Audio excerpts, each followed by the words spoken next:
Valdemar. I'm Derek. And this is episode 26. Episode 26? Rising up, back on the street. Walter Ino took his chances. He went the distance, now he's back on his feet. He's the man on episode 26.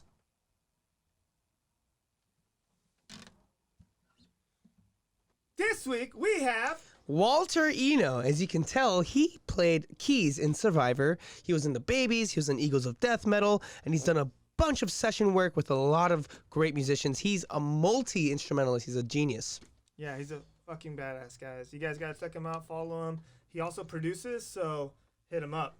Yeah, he actually recorded and played keys on both of my tracks, Social Kitten and Another Day. We recorded it at his studio, Secret Asian Man Studios. Yeah, fucking badass, guys. But we gotta move on because it's time for Music News! Anything, anyone? You guys got something to say?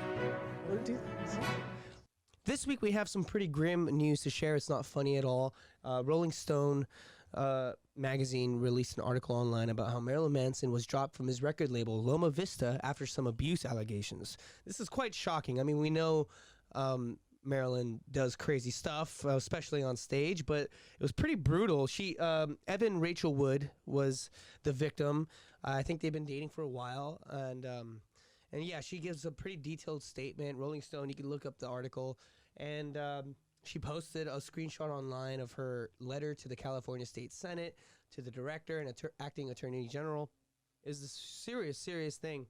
And then after that, 3 other victims came forward giving detailed description of what he did, you know, and I won't repeat any of it out of respect, but you could find it on Rolling Stone. It happened. It was released February 1st, so it's pretty, you know, again, shocking. Even though Marilyn is like really weird and you kind of know it, it's still shocking.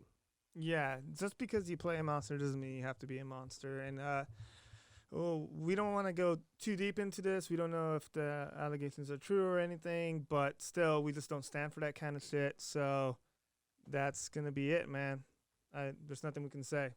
Nothing we can say. Also, Manson had not responded to it. I'm sure he's just like wondering what his next move is. They're in the middle of an album, and they're just like, the record label was like, nope, we're not finishing this album.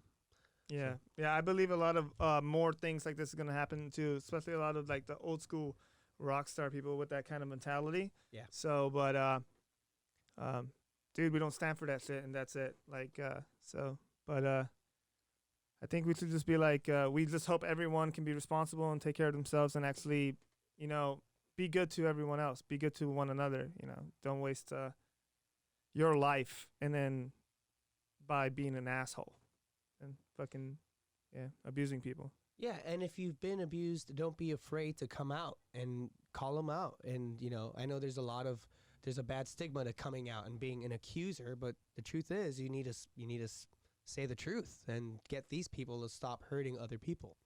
So It's very noble. I know we're late to the game, but I just ask everyone to stand up and speak up for yourselves so we can help stop this shit from happening to anybody else and this shit to repeat itself. History repeats itself, so let's stand up right now. And on a more positive note, let's move on to our awesome guest, Walter Ino! Yeah! Walter Ino! What's going on, guys? So, Walter, we want to ask you, how did Walter become Walter? How did you start playing music, and what led you to where you are now? And I'm very curious, what's like the first out of the 100 instruments you chose to play? My first instrument was piano. Oh, okay. I have 2 older brothers, and you know, brothers are. I'm not sure if you guys. Yeah, assholes. Garbage people. But because I had 2 older ones, I kind of looked up to them, you know, and they were taking piano lessons at the time. So I think I was about. I mean, there was always a piano in my house. My mom played. My grandmother was a piano teacher in the Philippines, and then Yeah, that's how it started. I would sit and wait for them to be done with their lessons because it was basically kind of like babysitting. So I would sit in the waiting room while they were taking their lessons, and it just I got an interest from that. So then I wanted to be like them. So then I started taking it, and then they kind of quit, but I kept on going for another year or two, Mm. and then so I really that developed my ear a lot. I learned from a piano teacher, so I learned a lot of the basics and the notes and how to read and stuff like that. And then elementary school came around, and my brothers were doing some other instruments in the band orchestra stuff. So my oldest brother was playing clarinet for that. My other brother, my middle brother, who's closer to me, was playing trumpet. So then I was like, I'm going to play something too for band. So I picked up a saxophone in fourth grade. Nice. And so that was my second instrument, which I only took seriously all through school. I didn't really, after high school, I never played much sax, Mm. but until recently. And then about, what was it, my 13th birthday, my dad got me a guitar because I was asking for a bass, I think. He said, "Why don't you play guitar? If you could play guitar, then you could probably play bass too later." So he bought me a Squire Strat and Nice. a little Fender Sidekick Reverb 35 amp, Nice. and that's what ruined it all for me. From that point on, I wanted to play guitar in a band, so I stopped playing keys for a long time, um, and then other instruments followed because by that point my second brother was playing drums, and so I would play his drums while he wasn't there and learn how to do that, and Yeah. you know that's how I became me. I was a bored kid in my parents' basement. Yeah. Damn. Nice. And Yeah. you were saying like your parents taught in the Philippines. Was this after? Like, did you come over here? No, Or? I was born in Pittsburgh, Okay. Oh in wait. Pennsylvania. My parents moved to the States in 1970, Mm. and they moved straight to Pittsburgh from the Philippines. And my grandmother was still in the Philippines. She was a principal for elementary school by that point, I think. And then yeah, she ended up coming to the States years later, and her name was Esperanza. She passed away in '07, and I got a tattoo of her name after that. But Awesome.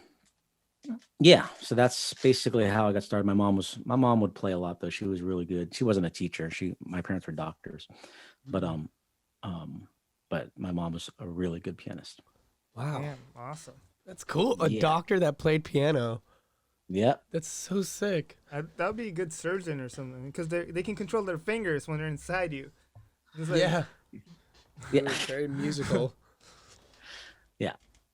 So that's how I got started. And high school, I started writing songs, just like, you know, I went through breakups. I was a you know kid and all that crap, and wore black all the time and was artsy. I was spend my time in the art studios and then write music. That's when I learned how to use a 4-track for the first time, Ooh. cassette recorder. Then I went to ADATs after that, and then I went to I got my first digital one was called the Roland VS 1680, which was like just a digital console that had recorded inside of it, and then I got into recording computer audio stuff after that. So Nice. and damn. I would record friends all the time. I built pretty good studio in Pittsburgh before I left there, and then moved it all out here. So Oh. Oh, damn. yeah. Damn. What would you Yeah. consider your like first break? 'Cause I know you played with a bunch of people and like it's Well, always my interesting to first hear that. well, I left Pittsburgh in 2011 and moved to California. So before that, I was after high school. Me and my buddies started a band and built a regional following back then. This was the '90s, and back then you could kind of build a good following and space out shows, and so that band was called Seventh House. We were a trio for most of it. I was a guitar player, the bass player sang, and was basically the songwriter. And we and the drummer and we joined a little later, and we started making building. We hit the streets, basically pounded the pavement with. We ended up building a street team, like bands would do that back in the day, where you would build a street team and then you would send mail, like actual postcard mailers out. And so I would spend time doing that every month. And then, it started off, we would play one show and make it an event, and maybe 150, we get 150 people out. Yeah. And then the next show we would grab maybe 10 or 15 of those people and say, hey, I know you go to this school. Would you want to sell tickets to our next show? Uh-huh.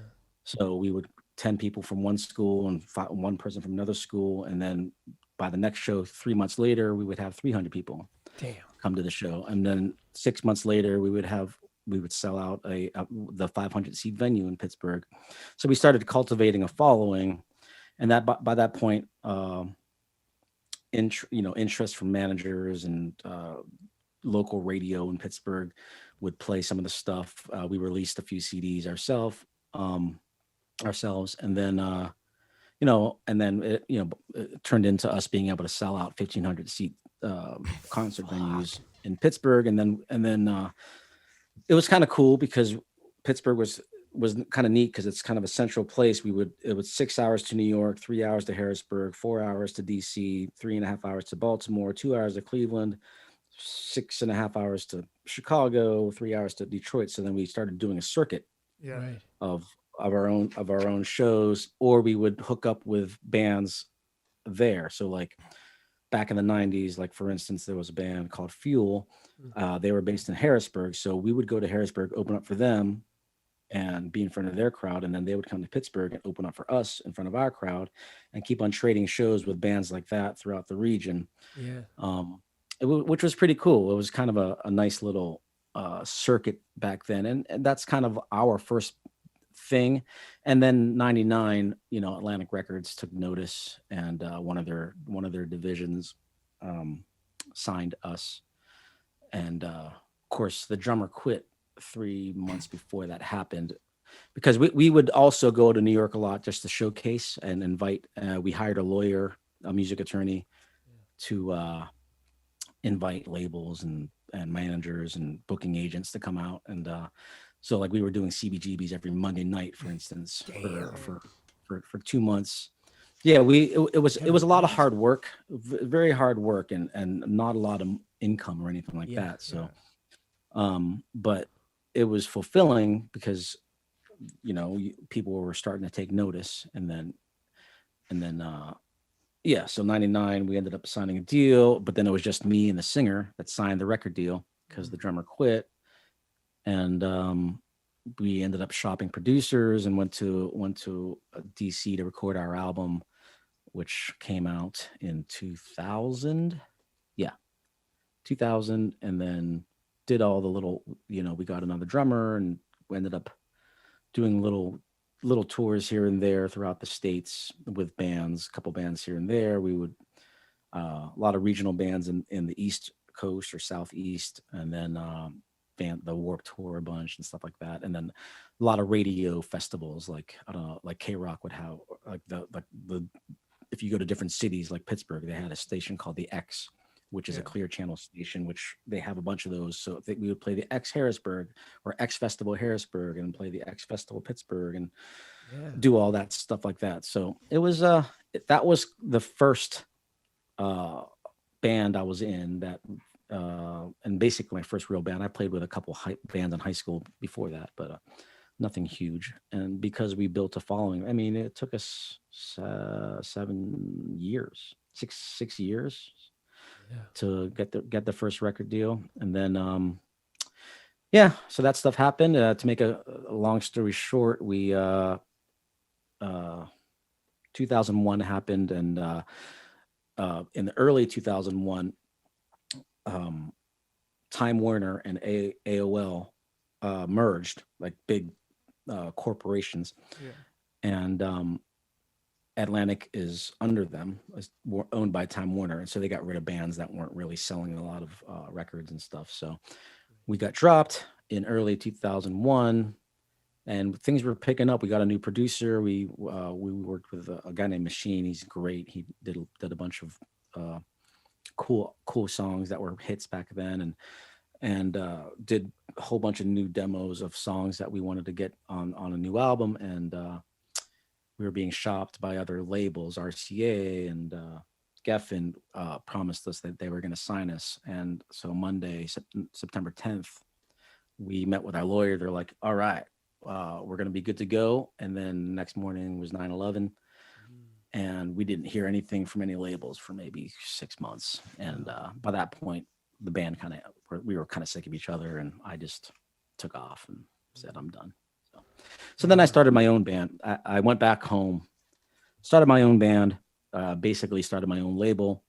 I wrote the first record in 2 weeks, got guys to play with, and I started doing that on my own indie label, and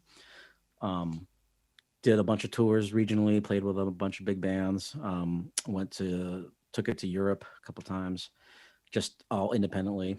And, it was fun. But I think I played out in 2007. I took the band out to my band, which was called Strange Way. But at the time, we took it to LA a couple times and played the Viper Room one night. I think it was during NAMM, so we were opening up for Mike Campbell's band, if you know Mike Campbell from Tom Petty and the Heartbreakers. Oh, sick. So that was a fun one, and I was just like, I need to just come to LA. I love it out here too much. Really? So yeah, after that band kind of fizzled out, I was actually married at the time, and I got divorced at 2010. It finalized. After that, I was just like, I'm done. I'm coming to California. So that's how I got out here, and that's how I'm talking to you guys. Hell Damn. yeah.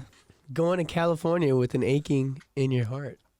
That's right. I wonder if that'd be a good song. Oh my God, you really gave us like that. Everything you just said is so important for, I think, up and coming musicians. They don't know the personal touch you need to add to your work. You gotta like just freaking, like you said, you pounded the streets, like just working, making postcards, and like getting people to like sell your tickets from different schools, touring the entire circuit, like hours and hours of touring, breaking up a band and getting a label, getting dropped, and all of this stuff is like gold. And a lot of people don't know that's part of it. It's a different time, though. I mean, there wasn't social media back then, and Right. it was all about word on the street back then. Yeah. YouTube and videos and all that stuff were not a big thing when I was a kid like that, and so it was almost more fulfilling because you built it yourself. You don't have the access to have millions of people see it right away and judge you. Right. And I mean, I go back and listen to that band. I'm like, how did people like us? I don't even. I thought we. There was a couple live shows I've watched videos. I'm like, wow, we sound like shit. Like, why did people? But we made it an event, and it turned into that type of thing, Yeah. And it was a hype thing as opposed to it was a real organic hype thing as opposed to being told or being bought, like somebody buying you followers or something like that. It was just what it was a real thing that happened. Yeah. So that's kind of why I don't care too much about the social media stuff. I don't really try. I guess I should as a musician, but I don't really. It's not real to me. I can't get into it. Right. Yeah. Well, even nowadays, I feel like, well, it's still a great tool, but it's still so saturated, right? Like, I don't know. You could put whatever you want on SoundCloud, and I don't know, it might get overlooked or whatever. I don't know. Yeah, that's exactly it. I mean, I before I left my studio, by the way, this isn't the real. This is a backdrop. Is it really? Whoa. Oh, wow. This is a green screen Of your because I took a picture of my studio because I wanted to remember it, and but I because I do a bunch of this these Zoom events, I could switch to like, hey, I'm in San Francisco. Oh. Hey, I'm in outer space. But I think for interviews, I thought this one was kind of cool. Yeah. Anyway, It looks um, so I good. really thought it was your studio, man. yeah. Well, that's really was it, and I found a picture on my phone and just put it in my Zoom folders there. So this was probably right before I broke it down. Yeah. So anyway, I mean, I still write, I still play, but I don't put myself out there as much. And but I just filmed myself doing a video in my last video of an original song I wrote that hopefully I'm gonna figure out what the kids are doing these days if they're using Bandcamp. I haven't put any of my own stuff out there unless it was like a hired job. Mm. Somebody asked me to write stuff for them, but I might try to do that here in the next month or two. Try to release something just because I had a nice studio for a second there, Yeah. and I like some of the songs that I wrote, and so I filmed one of them, uh, and will hopefully do something soon. I don't know. Might have to ask you what you're using for. Well, I think you have a different thing going on, but It's all it's I don't know so many. Well, you mentioned Bandcamp, and that's actually a really great platform because they're just like all the money goes to the artist, and it's just a free platform. And Yeah. but yeah, pretty. You hit it on the head though. Like if you don't release anything without some visual, because that's the only way people will listen. yeah, and it's so we'll see. I want to see how creative I can get with the actual video of it, and besides just like what you saw on YouTube, I put out a bunch of covers of me playing all the Yeah. instruments and doing that type of thing, which I did the same thing for this video, but I might try to incorporate other storylines or whatever. Who knows? That might be really cool. I That'd be can't wait to awesome. see that. Yeah, because I We'll was like see. looking for like Walter Ino solo albums. Like I was like, where are these? After I heard the cover of the King's X stuff, I was like, dude, you're badass and everything. I want to hear like the whole experience just from you. Well, yeah, I haven't released anything solo. I've always had a band name, so my own music back in from '05 to now it was a band called Strange Way, um, which one word, which was that was all. But I can't listen to it because it wasn't till I came out to California when I started getting forced to sing better. Like I can't listen to those old recordings because I wasn't really I not now listening back, I don't feel like I was a very good singer. So I kind of cringe. I mean, but there was, a lot of cool, I think a lot of cool material, and it was, it was early on in my producing days. So I wish I could go back and remix some of the stuff, but you know, you live and learn, but if you want to check out some of that stuff, there's a band called Strange Way. So the first album was called. What the hell was the first album called? Oh, it's called Turn It On. Turn it on. And the second album was called My Best Friend. Uh, And we actually, there's actually a music video. We played a place called the Cat Club, which it used to be right next to the Whiskey. I don't know if you Yeah. guys are too young probably for the Cat Club, but I don't know. I think 2000, that might have been 2007. I forget. We filmed a video while we were in LA playing, and we played the Cat Club on a Thursday night, and we packed it, and we filmed a video there and released that on. So you could find that on YouTube and iTunes and all that stuff like that. But Yeah. I don't know. Sick. Yeah, Hell for yeah. sure. Yeah, we're gonna Strange push Way. it. We're gonna bring it back up. I'm gonna make it viral. And Strange Way Boom. has to come back. Well, hopefully I'll get this new thing done. I'll send it to you. Yes. Awesome. Damn. Yeah. So look. You So know. how many instruments do you play? Like I have. Seems like it's saxophone now. I don't know what else. Do you play like accordion? Well, or something? yeah, I play accordion. And harmonica. And harmonica. I mean, I consider those kind of like keys because or accordion's not because of a different motion. Stringed instruments, guitars, basses, mandolins, ukuleles. but I can and banjo and stuff like that. But I can't really do the bowed instruments.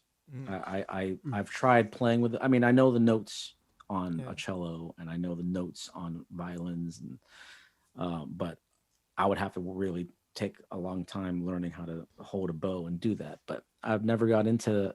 I never tried. I've had, I've held people's and messed around with them, but so I can't play those type of orchestral instruments. But and then woodwinds, you got saxophone, you got clarinet, which if I could play the notes on those, and then you got flutes, which are kind of similar notes anyway. So, Mm. but I can't say I play them that much because I would have to build an embouchure for that. Right. Uh, Drums. Um, what else? Yeah, accordion, harmonicas. Trying to look around to see what I have in the room here. Yeah. Whatever. It's a green screen. Oh yeah, I got a bunch of cases of stuff. Yeah. The basic stuff, Yeah. rock instruments. Rock you know. instruments.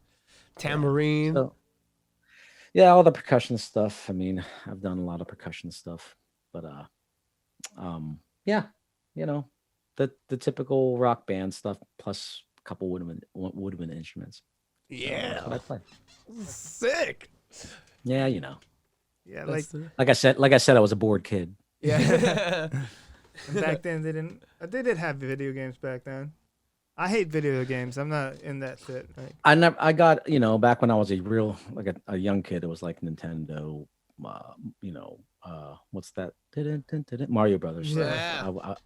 I liked it, and then I got into it, but I found myself back in the basement more than playing the video games. I wanted to master how to play a song first before I went into video games.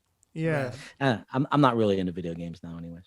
Yeah, Same. yeah. Like whenever I played Super Mario Brothers or whatever, I would always I'd rather go outside and actually jump on a turtle. Like I don't want to. Like, Jesus Christ. dude, Jump on a turtle? Yeah, Is that's that what a they do. is that a euphemism? Oh yeah. Yeah. It sure can be. That's Derek's new band name. Jump on a turtle. Jump on turtles. Damn. On turtle. Dude, you played with so many awesome people from like Survivor to The Babies, Eagles of Death Metal. I mean, actually, I was gonna bring that up. I don't want to interrupt you, but I no, have a you question. could go for it. So how do you? I mean, also like from the jam nights too. Like you covered a King's X song, but I've seen you on stage with the singer from King's X multiple times. Just that, like, didn't you and Doug Pennick play a bunch of songs in those jams and stuff? Yeah, we I think we did maybe one or two. Oh, King's okay. X songs. But I forget. I think yeah, actually the one I covered, I sang guitar and played on with Doug for one of the jam nights. I don't remember. So I was kind of just, that was fun. That was awesome. dude, Yeah. I mean, do you ever feel like a little? You don't strike me as someone who gets starstruck, but you work with all these musicians, like, or all these like big ass acts. You're just kind of like, when you show up, you're just like, yeah, let's do it, whatever. Or how do you feel inside? Even are you like, this is insane, or you're like, this is work? Not that it's not insane, just like this is awesome work. Yeah, I guess. I mean, at first, the first time I met Doug, well, see, back my old band Strange Way, we opened up for King's X a couple times in Badass. Pittsburgh. This was 2000. What year was this? Maybe 05. It was my band in Pittsburgh with Fishbone and King's X, and then my band in Cleveland with Fishbone and King's X, I think. So I got to meet him back then, and of course, they're an amazing band. So I got intimidated, or I got starstruck then. Mm. And then when I first moved to LA, and I ended up crossing paths with him I think it was the Dragonfly. Mm. I was like, oh my gosh, that's Doug Punnick. I haven't seen him for years. And so I was like, hey man, you probably don't remember me, but we played together 5 years ago. But then you realize that everyone's a human, and they're all in it, doing the same thing. And it was crazy to me. I remember this night specifically because I forget who was playing there. We were just hanging out, and Doug was there, and we just started talking, and I was playing with Survivor already at the time, And he goes, "Oh man, those are the kind of bands that just work and do and are playing a circuit and they're making money. I would love to, he's like, you know who I would love to play bass for?" I'm like, well, "You're King's X's bass player. Yeah. What are you talking about?" He goes, "Man, I would love to play with Rick Springfield."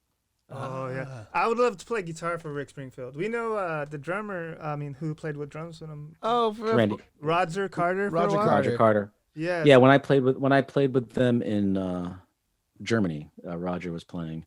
Yeah. We Survivor and it was I forget what the name of that festival was. High Rock Festival in 2013. It was Survivor, Rick Springfield, Toto, Journey, White Snake, I believe, and it was a 2-part show where we would play one theater, and then about the next day we were supposed to go to an amphitheater. It was beautiful, right on the Rhine River, and then the next day we were supposed to all travel to another town, maybe 2 hours away, and it got flooded. The second show never happened, and we were all in our separate, bands travel separately, and we ended up having to pull off, and we ended up in the same hotel, like tiny little place that Rick and Roger and the whole band was there, and I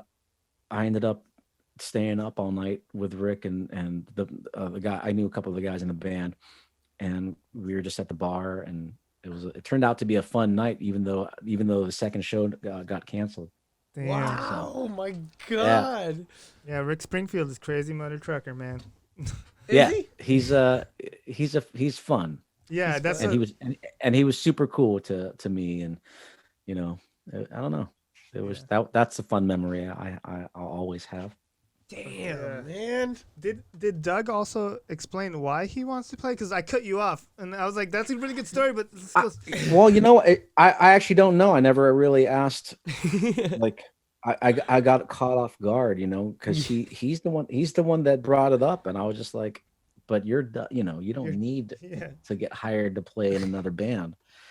Yeah. I think it might have just been for fun and financial, because those are the type of bands that do a circuit, of casinos and Right. rib festivals and stuff like that. They're always playing. Always working. So Yeah. So And Rick basically now he only does like weekends, so he just like flies out. He comes home Monday to Friday, chills most of the time, and then like Well, that's whenever it's kinda- in the schedule. that's kind of like how Survivor was, weekend warrior bands, and that's a lot of the bands that I've worked with were like that, except for Eagles of Death Metal. Trying to remember. A lot of the bands that I've played with that since I moved to California were the weekend warrior type bands. Yeah. I had one writing session with Jesse Hughes, and it was super cool. He's like a really freaking smart guy, like really smart. He's a genius. I mean, I think he's amazing, and when I played the shows as their guitar player, it's probably some of the funnest I've had on stage ever. In my maybe when I was in high school, I played some really fun shows, like because it was new to me, and it felt like being in. There was just so much energy. He's such an amazing front man.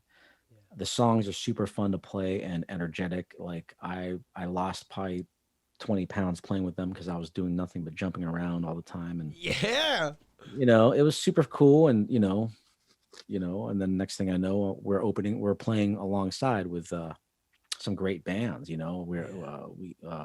were opening for Queens of the Stone Age, which basically they go hand in hand. Yeah. And then which was super cool because even before I met Josh, I ended up walking on the airplane, and Jesse's like, "Hey man," says hi to me, and then he goes, "I want you to meet my friend Joshua." And I was like, "I'm like, dude, of course I know who you are." He goes, "I know who you are," which was really cool. He's like, Jesse told me all about you. I'm like, okay, that was super cool. So and then a bunch of other cool shows like I forget, like the Vandals opening up for us, which was pretty badass. That's because crazy. yeah, which was cool because I've always liked Josh Freese, Yeah. drummer, and it was just weird because he still plays with them. That's his high school. That's his high school band basically. Yeah. And I'm like, what's going on? He's like, oh, I just flew back from London yesterday. I was like, what were you doing there? He's like, I was playing with Sting. So it was one of those. So because that guy's one of those hardworking drummers. He plays with Sting. He plays with Devo, and he plays with his old band. And he's and again, talking to them, it's just like when you are when you work with Steve Vai or when you work with the Living Color guys, it's like they're just like us, man. They love what they're doing. Yeah. They are still trying to do stuff, Yeah. and that's kind of what it's about, creating, also networking or just whatever, being who you are. So and they're all just real people, and that's what I've learned a lot in the past 10 years since I've lived here in California. Wow. Yeah, damn. That's crazy. There's so much things I want to talk about of what you just said. It's so many cool things you just talked about. One thing about Josh Freese, I think he's like the greatest drummer alive, and he can pick whoever he wants to play with, and he decides to pick Devo. Like, I'm going to play with Devo. And Devo's a great band, but like I wonder what else he could play with. Like, he can I always hear about him. He can do any band, literally. Yeah. Yeah, he's one of the premier rock drummers, when it comes to, especially recording. I mean, he almost played drums on on the record that on that first band I was in that got our deal. After our drummer quit, we were thinking, what are we going to do?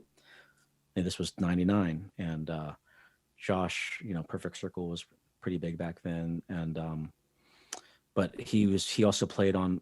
I fell in love with this band, this recording by this band called not too many people heard of them, but there was a band called Black Lab, and I was like, man, who produced that record? I need to find out, because the label was like, find some producers that you might want to work with. So I found out the guy's name. His name was David Bianco. He was out of San Francisco. He since passed away. I think he passed away 3 or 4 years ago.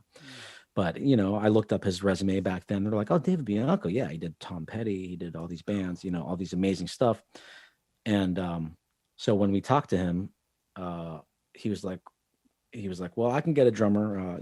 I'll talk to Josh, and, let's see if your label will budget it. And but it never happened. The label didn't approve of it, so I ended up playing drums on the record. But I wish Josh did it. Yeah, but, that'd be crazy. Yeah. So that was that was kind of a cool thing, though, at least to shop producers back. That was kind of a neat thing as a kid to try to do. Yeah. On this, oh man, yeah, it's so cool. You feel like, damn, this is badass. Like, I'm a badass kind of thing. Like, I get to see, I remember my band also, like, before we made our record, that's not out yet, but we're just like talking to a bunch of genius, like, record producers, like, Keith Nelson and like Mike Plotnikoff and Nick Raskulinecz, shit like that. I was like, fuck, these guys are like. You didn't even say Bob Rock. Oh, he ended up producing the record, yeah. Oh, did he? Yeah, half of it, and the other half is Joe Ciccarelli. Oh, Joe, of course. Yeah. Do you know Joe? That's at cool. all? I don't. I mean, of course, I know the names. Yeah. But no. I mean, that's pretty cool, though. It's very cool. It's very cool. We might have to cut that part out though, because I don't want to say anything before it's released. Maybe, I don't know. I'll think about it. I'm putting it out. That's I don't cool. give a fuck. It's going out there. Well, that's pretty badass. I mean, I've worked with some really cool producers, and you gotta take what you learn from them. Yeah. And I wish I would have done that more when I was younger. Yeah. And got more knowledge about some of the techniques because I like to produce. Right. But I wish I would have paid more attention so that I didn't have to do a lot of trial and error lessons, myself. Yeah. So. Lessons on Myself. That's another good like band name or like song name. But Lessons on Myself, jumping on a turtle. Yeah. Yeah, there it is. The 2 hit singles. Yeah.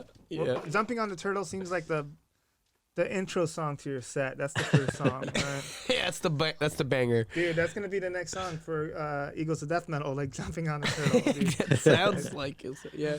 It'll be badass. How? Yeah. By the way, like, how did you get that gig, the Eagles of Death Metal gig? Every gig I pretty much got out when I moved to California was all just recommendations, word of mouth. I mean, I think I auditioned for 1 or 2 gigs, and I got one. I didn't get everything else. I'm not really into auditions that much. Yeah. But you know, like it's became word of mouth, and people started. I guess after a while, some people noticed what I'm good at, or you know what I can do, what I can't do. So, for instance, I moved here in April of 2011, and I ended up sitting in with my friends. They were playing a band. They were playing a cover gig in Huntington Beach, and I, you know, the first year I lived in California, I lived in Huntington Beach, so I ended up just going out on a Sunday night and sitting in with them. And then the keyboard player was like, "Hey man, I heard you play keys too. Why don't you play some keys?" I'm like, "All right." And then a week later, he was like, "Would you be interested in playing with Survivor?" He was the keyboardist for Survivor at the time.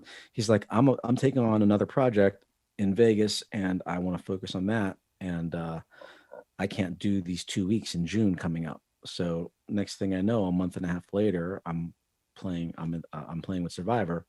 God. And so that was a word of mouth thing. And then let's see.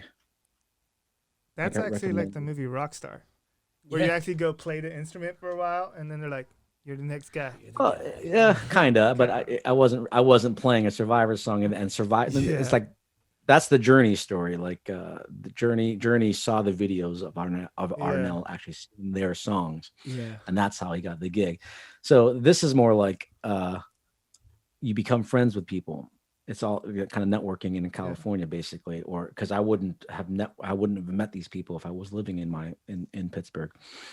And then you know, I played with them for 7 years, but within those years, there was some time was off, so other people recommended me other gigs. So like when Great White needed a bass player, I got recommended to play with Jack Russell's Great White for a little bit, and they asked me to join the band, and I said, you know, and I was still in Survivor at the time, so I said I have a commitment to those guys.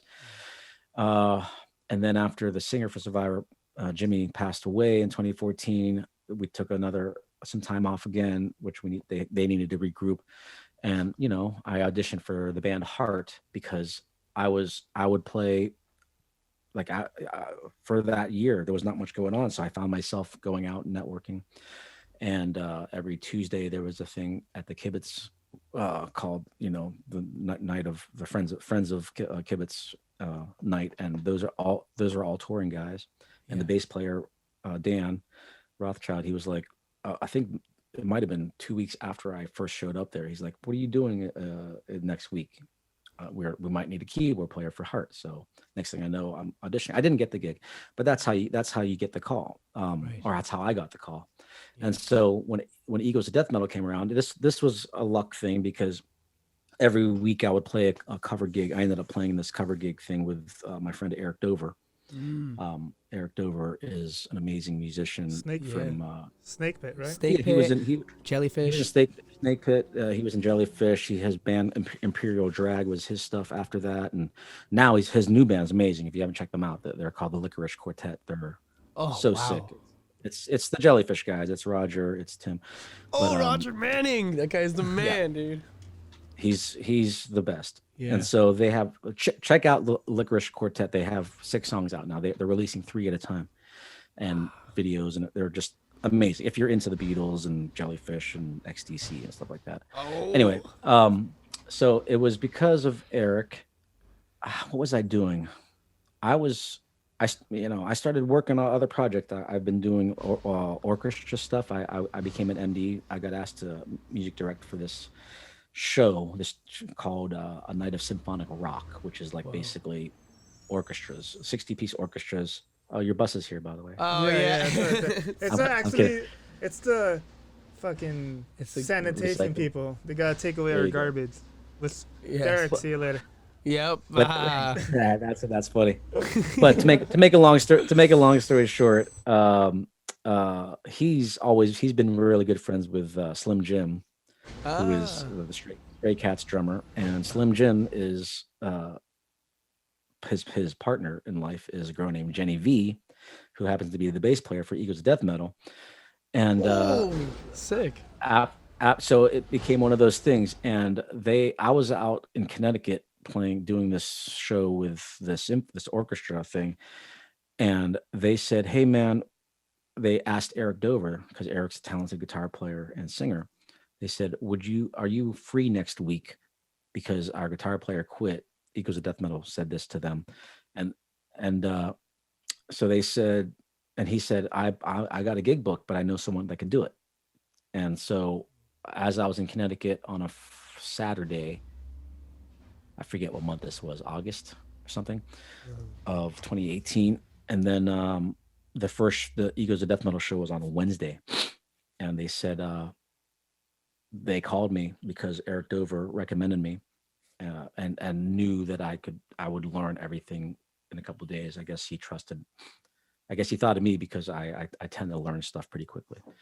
And and that was it. That's how it happened. Eric recommended me because he couldn't do the gig, and because he's friends with Slim, and Slim is with Jenny, and it's one of those things, and that's how it happened, and that's how I got the call, and that's about it. And I showed up, and they did a test gig on a Wednesday in some tiny bar in like Torrance, I forget where it was, somewhere like just a last minute show, and it we couldn't even fit on the stage, and it crushed. People liked it, and they were like, "Man, you did a great job. But you're good for these. You're good for these other shows." I'm like, "Yeah." So Fuck that's how it yeah. happened. Damn. It's so sick. You're so prepared. You're like, bam. And that's a good skill to have. Like, just be able to learn a handful of songs just in a Well, couple days. yeah, I will say that it was hard because, uh, and I have another, and I will say there's some times when I shouldn't have tried to do some of this stuff. I have a couple of stories about that. Mm. Um, but because Jesse writes everything in a weird tuning. Mm. His guitar is tuned completely different most of the time. It's an open G tuning, but the low D string or the low E string is also a G. So you're doubling. So I basically had to relearn how to play guitar Wow. in 3 days Whoa. because everything was different, and Yeah. and so it was cool, and it worked out. But and I pride myself in taking it seriously and learning each part exactly the way I think they want it to be. I learned every album version. And I do my research before I play with a band. I'll go to YouTube videos and see, well, is the guitar player playing exactly what's on the record, or Yeah. stuff like that. I will, if a band hires me, I do as much research as I can, the history of the band, learn about them. So even if I'm backstage with them, I don't want to, say the wrong thing, or that type of thing. You kind of have to do your homework, Yeah. and research about the stuff. So I did that a lot while I was learning their songs. And then but the other point I was trying to make, there was another time around 2014, 15, when it was kind of a peak of things happening. People were calling me a lot, and I was wearing myself out. I actually went to meet with an artist who I got recommended to, and at the same time I got hired for this other gig, and so I was deep into programming keyboards and learning songs for this other project that I got hired for. And when I met with this other artist, I probably shouldn't have, because I was burnt. Yeah. My ears were fried. I felt like an idiot because I was like, I can't follow what you're doing right now. I should not be here. So there's a lesson to be learned with you also have to learn your limitations at the same time. So Yeah. Damn. That's true. Yeah. I have the thing where I cannot also learn how to play songs pretty fast, but I forget them even faster. So if I stop playing them, I forget them. Do you remember the songs you learn, or do you just like?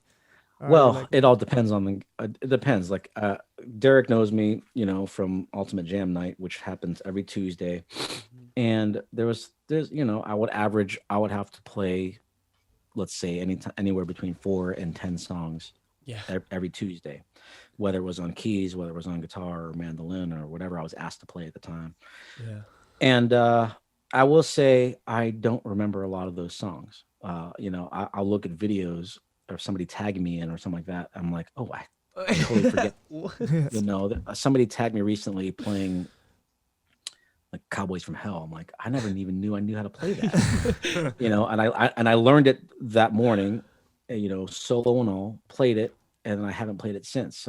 But the ego stuff, I could probably pick up a guitar and remember most of it, if I was to play along with it. Right. Survivor songs I still know basically because I've played them hundreds and hundreds of times for Yeah. years, and you know, but like Great White stuff, I probably won't. I'd have to sit down and remember how to play it, or when I toured with Denny Lane from Wings. Damn. Those songs are ingrained in me. Like McCartney and Wings are like my favorite stuff, and so whenever he asked me to tour with them and sing half the songs, I already knew them. So it's there's it all depends on the gig. So yeah, Yeah. to answer your question, I don't like for playing with Ultimate Jam Night for how many years was it? 4 years, five Yeah. years, Like 4 or 5 years now. and playing. I always loved the times whenever I knew the songs that I was going to play, so I didn't have to work so hard. But then there's times when like the night before or that morning, I would have to just shed and there was another like I never really played Metallica as a kid, even though I'm wearing an Iron Maiden shirt.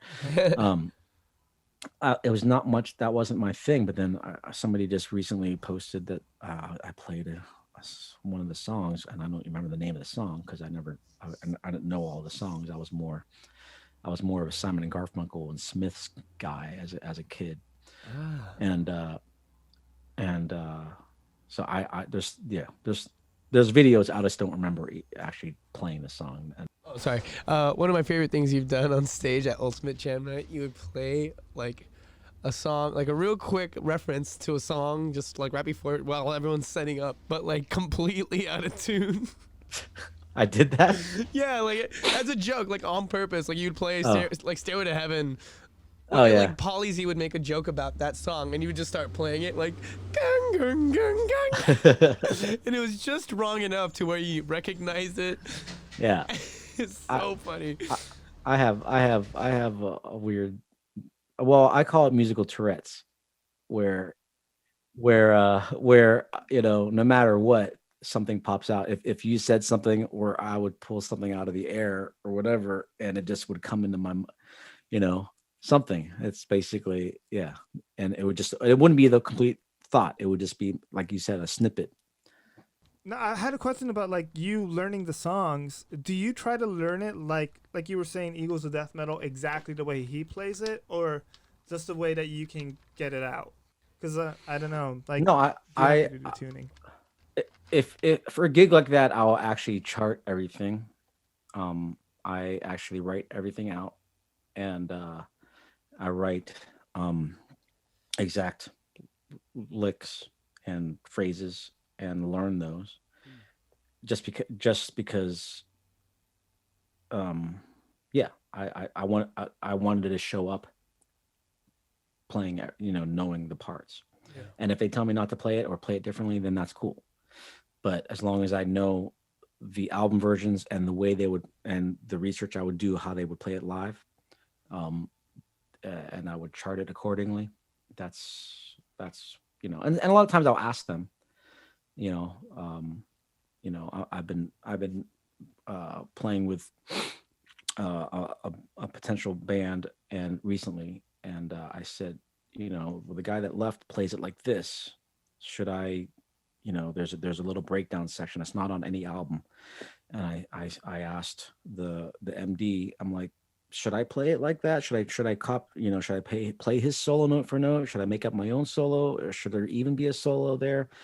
and you kind of ask for guidance at the same time, because you don't want to show up and step on the, take the limelight, or when you're not supposed to, Right. stuff like that. So you kind of have to, as a hired gun or whatever, be as a, you kind of have to know your role, Right. you know. Right. Yeah. So Yeah. Yeah. Yeah, that's fucking awesome. Yeah, I always, before I wanted to be a hired gun. That was like my dream. Be like Clint Eastwood, just walk in, take a few gigs, walk out. It was like I thought it was the coolest thing.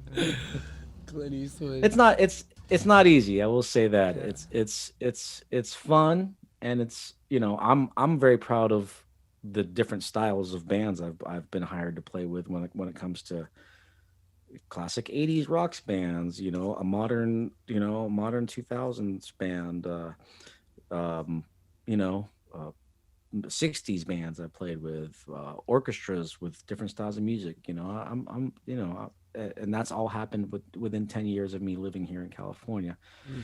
And I I think it's cool. I think it's one of those things. I mean, would I would I rather be, in McCartney's band and and be a member of that band, or you know what I mean, or if Foo Fighters calls and says, "Hey, what do you want to join our band?" That would be the dream, Yeah. Yeah. unless I'm really striving to write my own music and put myself out there, which I did that when I was a kid, and I realized there's not a lot of money in that. Um, unless you get soundtracks, or unless you sell a lot of records or whatever. And so that's why I came to California, to try to become hired for these type of bands, and hopefully work my way up to one of those, uh, the A echelon bands. So, it's one of those things. Yeah, I keep on trying, and I keep on doing the best I can. And if it works, it works. If it doesn't, then I move on to the next one. Or I hopefully people think about me, to recommend me for another gig that might happen. So, because I don't, like I said, I don't put myself out there that much, you know. So And you. I've never, I even started a website 2 years ago. I never finished it. I have a website, like my own website.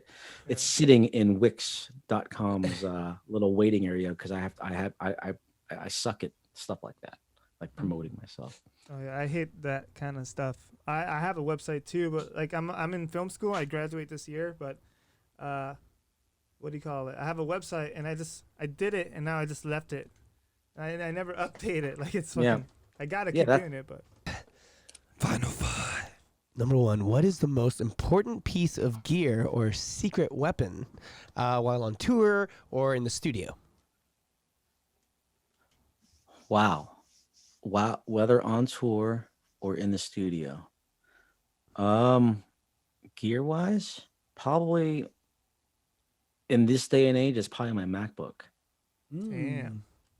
I mean, because that's a tough one, because I wouldn't be able to learn the songs. Well, maybe my MacBook and my in ears, or whatever, some kind of headphones, Ah. because I wouldn't be able to learn a song. A lot of times, I need something, you know, like for instance, to make it.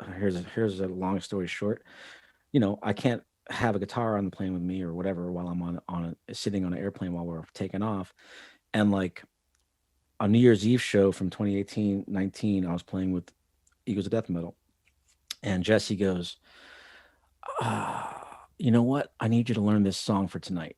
And as we're flying up to San Jose, I think or San Francisco, wherever we were going, and I said, "Okay, send me the song." So I had it, download it real fast at the airport, and I learned it on the airplane, um, just by ear, because I didn't have like I said, a guitar on me. Yeah.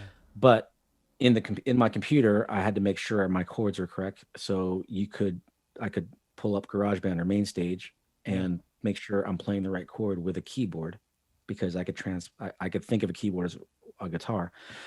So, and then we played that song that night. He's like, "When midnight hits, we're gonna stop. No matter what, we're gonna stop playing a song, and we're gonna play this song." And I said, "Okay, cool." And I didn't know why, but I don't ask for questions. And apparently, it was the first time they played that song since the shootings happened in France. they were playing that song at the in France whenever the shooting happened. That's when they stopped, and they haven't played that song since that time. So it was important. It was a very important time for them, and I'm glad I had my MacBook on me so I could make notes and do that. So that's kind of my question, I guess, or my answer, because I love all my guitars that I have. Otherwise, I wouldn't have them. I love all the keyboards I have. Otherwise, I wouldn't have them. But if somebody gave me a 1980s Squire Strat to play the gig, I would still be able to do it. So no matter. Yeah. So yeah, it's just the tools to learn what I'm doing for what I do. So that's my first answer. Damn, Wow. that's so awesome. Like, I never thought about that. But Yeah. like, yeah, if I can learn it and then go to GarageBand and play keys or even their bootleg guitar, Mhm. when I get off the plane, I would know the song at least enough Yeah. to like go fuck up through it, like a little bit. Yeah. Yeah. Damn. Yeah, and that's happened with more than just that band. Survivor did that to me a few times. They said we want to make sure that you know this song. So, and my actual keyboard sounds come from the MacBook using MainStage. Ah. So, so I would actually program sounds. Even with Ultimate Jam Night, for instance, all the keyboard sounds for that came from my MainStage rig, and other keyboardists that would play with and that night, I would make them email me their files, and so it's all loaded in one thing. So, and as much as I'm not a computer guy, I'm not much of a computer guy. I actually tried upgrading my OS, and I don't know how to do that. And so and as much as I'm not computer savvy, I rely on it a lot. So Right. Right. Fuck yeah. Damn. Good. All That's right. badass. okay, next question. Number Next two. Number 2. What is the most memorable or crazy story from the road? You already gave it. I don't do a lot, I mean, I'm not much of a heavy drinker. I don't do drugs. So, I don't have, I've had some crazy moments in my life when it comes to that stuff with some party days that, especially in my first band. But one of the most crazy and surreal moments for me was when you write your own song that nobody's heard before, and so my band, Strange Way, I had this song called Doing Fine Without You. It was kind of the only pop song I wrote for this band. And it's stupid, catchy pop, song. And I was playing at the Cavern Club, which is in Liverpool, and which was surreal for me. Anyways, we were playing in the Cavern Club, but you don't actually play in the same place the Beatles played. They made a new back. I was gonna say, yeah, that's like where the Beatles did all those shows, huh? Like the That's where they started, was the Cavern Club. the Yeah. Cavern Club. Yeah. So we got booked there, and and nobody's heard us before, and it was awesome. And then to have the whole crowd, it's one of those moments where I sing, hey, repeat after me, doing, Yeah. that was the first time I was like, wow, this is really cool. Like there's a bunch of people, and either tourists or Londoners or people that are English, or the other bands were from Scotland or whatever, that have never heard something that us before, but I have them singing, the words that I wrote. So that's probably one of the cool special moments of my life. Yeah. Um, Damn. road stories, man, I guess I have some, but I probably shouldn't talk about some. That's always a good answer. We've had people like have amnesia just at that moment. They're like, Yeah. I seem to block. I don't remember some of those moments. Number 3. Number 3. All right, number 3. What are your tips for songwriting? Songwriting tips. Yeah, there's no rules. Just do what you feel. It all depends on what your songwriting. What you're writing. Like, this last album that I produced for this band on Frontiers, record label, and which was released last year. They asked me how I got hired was they're like, well, do you have any songs? I'm like, sure. What are you guys looking for? And if you know August Zadra, he plays guitar for Dennis DeYoung and Styx. Yeah. And then he and the singer Rudy Cardenas, he's the singer. He's American Idol singer, and he's got such a great classic rock voice. I said, well, let me, I kind of knew how he sounded, and I wrote songs that were very, when I was in Survivor, I tried writing a few songs for them, thinking that they wanted to create and do stuff, and and they that never happened. So I'm like, I might have some ideas for you. So I took some of those ideas, and when I produced that record, like 3 or 4 of my songs were on it, plus the songs that they were working on. Oh, And sick. I said, I want this to sound like a Journey album that never happened. Mm. So I geared my mind towards that type of thing. Like I want people to think they heard it before. Yeah. Like, you know what I mean? Because it sounds so, especially people that are into the AOR type melodic rock uh, genre, and Mhm. that's kind of what that label is. Mm. They have the White Snakes, they have Blue Oyster Cult and stuff like that, and so um, that was my goal. I really focused on trying to capture those sounds, those vocals, the harmonies that happen, and that type of thing. So that's the kind of songwriting was that happened for that. When I'm writing with another artist, I try to get a sense of where they're coming from. What do you want to say? What are your influences? Um, when it comes to my own stuff, I kind of just, you know, one day I'll write a folky country-ish type song, and the next day I have a metal song that Yeah. I don't think there's any real like rules. I mean, I come from because Beatles are like my thing. I tend to do the verse Mhm. chorus bridge, maybe a solo, structures. Uh, But some songs I don't, especially when I, some, when I'm writing for like the orchestra. There's a Christmas show that I wanted it to feel Christmassy, but I wanted to make sure it was kind of cool. Or like my friend who has a unicycle act for he's on like America's Got Talent and shows like that. He asked me to write. He sent me a video of his actual video act of him doing the stunts that he does, and can you line up, you know, a score with that so that the orchestra can play to it. So there was a 27-piece orchestra in Paris that was the first show, or no, I think it was Russia. That was the first orchestra to do that show with him. So I had to make sure I wrote things that matched, you know, what he was doing when he's on the unicycle. Is he Whoa. juggling? Is he Damn. jumping up?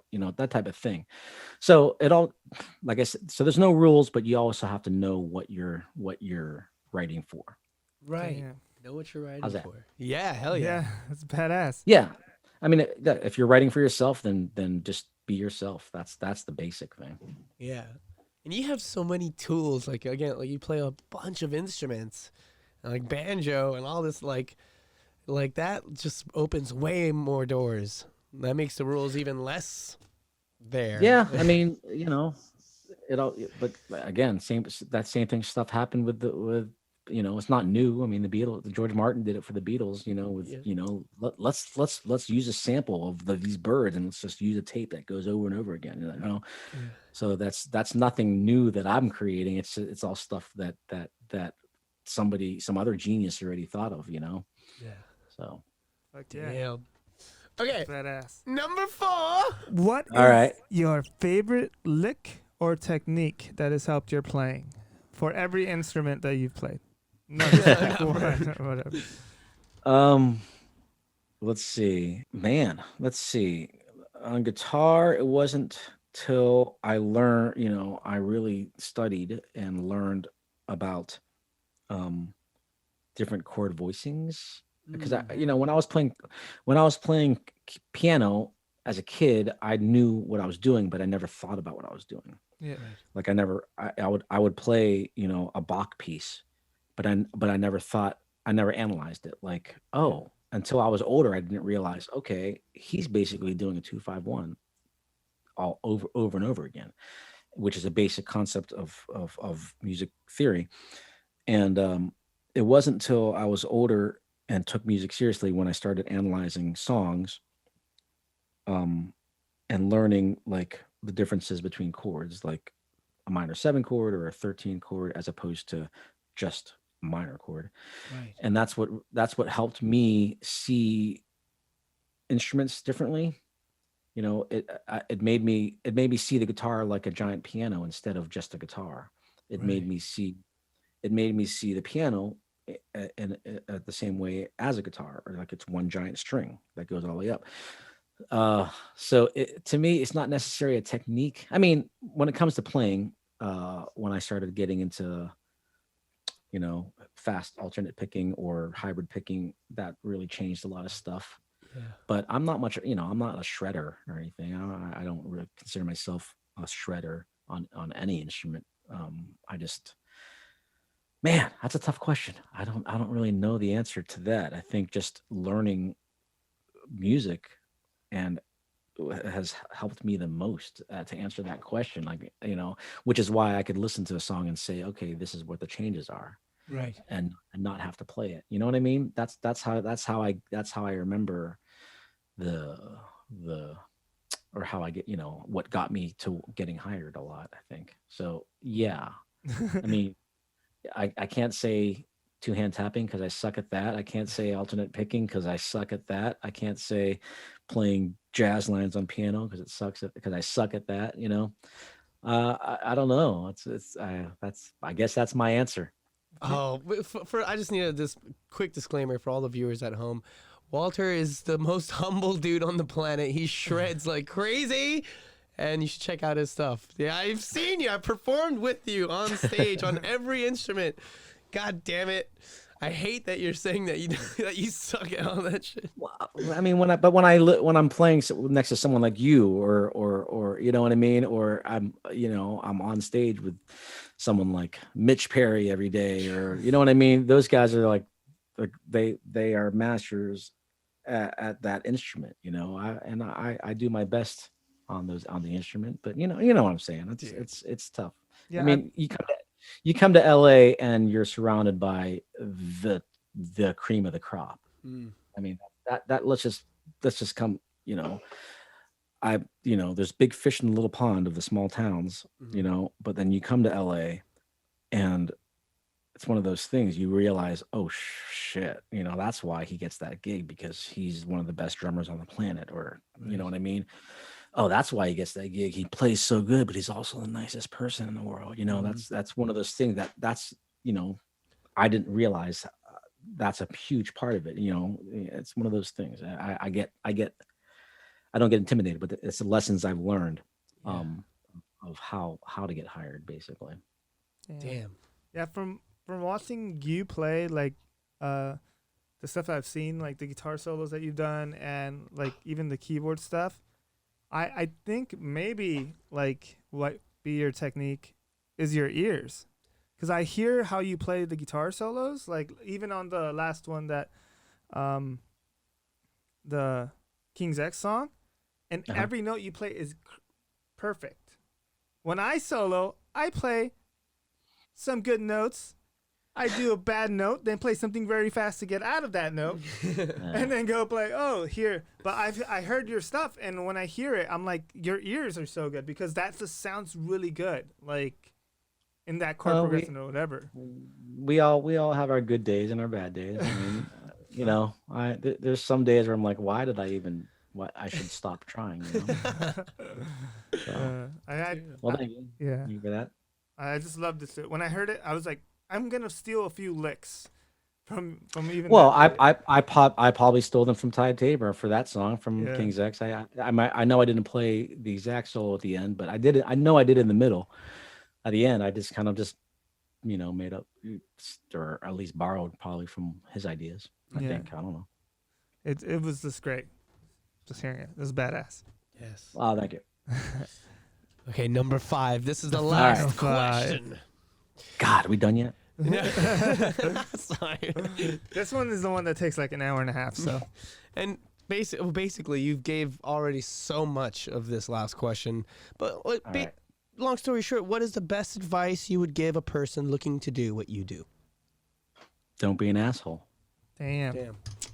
I It's a gotta good one. leave. That's I've answered that. People, I've done a few interviews before, and the biggest thing I've known people that came to LA and thought they were the shit, and thought, and thought maybe because they're the big fish in a small pond that they could come out being the big fish out here, and they're gone. Damn. And it's one of those things, because if you're an asshole, that reputation comes around. I mean, I'm sure I've had my moments and people might not like some of the stuff I've done, but you know that's I think it's not just when it comes to music either. I mean I in life, Yeah. don't be an asshole. I mean, there's no reason to be, and that's it, and that's what I learned out here. When you play with the best drummers on the freaking planet, you like, I look at someone like Joe Travers. He's the best drummer I've ever played. Like, one of the top drummers I've ever played with in my life, and within reason, because you go watch his videos that he's done with Zappa or all that stuff, and he's the most amazing feel and technique and all that, and he's not an asshole. Yeah. Whenever he could, and he could be. Or Josh Freese, for instance, he was super cool. I mean, I can't say that I'm gonna, we didn't exchange numbers or anything, but it's like, you're approachable. He's super friendly, and he's the best in the goddamn business. Yeah. And we talked about our families. That's what we talk. That's what it's about. It's not about your accomplishments. I've played with so and so, or I know how to play these many notes, because that's great and all, but who cares? If you're a dick about it, then no one's like, that's not respectful. I guess to me it's not respectful, and who wants to hear that shit? So Yeah. Fuck yeah, you gotta live with the guy on the bus. that's it. That's exactly it. I'm sure a lot of people won't get hired for a gig, because if you're an annoying piece of shit on the bus, then no one wants to be around you. So even if you are the best player on the planet, or get your own bus, that type of thing. Yeah. Yeah, or even just a couple hours in the studio. I'd much rather just work with someone. I wouldn't want to spend any time with someone who's an asshole. Yeah. Yeah, you gotta be with the people that bring the best out of you. Yeah. Fuck yeah, man. That's why we wanted to interview you. That's why. Full circle. Well, I appreciate you guys having me on, man. This is super cool, and I wish the best of luck with everything you guys are doing. All right, guys. All right. Thanks, man. All right. Have a great Go, day. go jump on a turtle. Yep. Oh, that was badass. Thank you, Walter Ino. You're an awesome motherfucker, man, and super insightful. Yes, I can't wait for the original stuff to come out soon. Hell yeah. Everyone, please like and subscribe. And we also want to thank Lewitt Audio for these awesome mics. They're fucking the best. So just everyone go out and get them. And we'll see you guys next week. Bye.